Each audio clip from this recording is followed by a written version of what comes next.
Isikhumulo sezindiza iCape Town International sithi silindele ukuthi senyuke isibalo sabantu abahambayo kusukela ngesonto elizayo. Lokhu kuza njengoba zizoqala ukusebenza ngaphansi kwesigaba sesithathu seLockdown izindiza. Izikhulu zesikhumulo zithi zigqugquzelwe isibalo sezindiza ezimbili esezikhiphe uhlu lokusebenza kwazo. Inkampani yezindiza ithi ingaphansi kwengcindezi enkulu emva kokuqubuka kwegciwane iCovid-19. Izikhulu zesikhumulo zithi njengoba kuqalwe kancane ukuhamba kwezindiza manje sebenethemba elihle lokubhekana nenselela yemali kulandela ukuqubuka kwe-coronavirus. The reality is the conditions are now different and it's putting everyone under pressure. We have a very good chance of successfully navigating through this because of the way we've been running our business for a long time. But nobody is immune to what is happening here. So yes, there are those vulnerabilities, and with our stakeholders and our shareholders, we'll very carefully navigate through that. Isibalo sabagibeli okwamanje siyethembisa ngezindiza ezimbili ezisebenzayo ezithole isibalo sabantu esingaphezulu kwamaphesenti angama-60.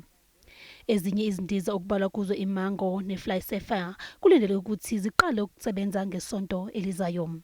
We will monitor it very closely. What has happened in the meantime, we still continue the repatriation flights.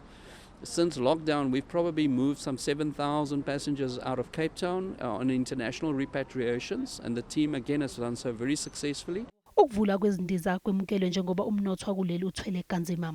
It's great that we have started to open up the economy and of course open up the airport. Tourism sector is a major employer in our province, and we think that there's scope even under the existing regulations for further opening up of domestic tourism within the province, and we will be making bespoke submissions to the National Minister calling for and making proposals to open up the tourism sector, but of course to do it responsibly and safely so that we prevent the spread of the virus in the Western Cape.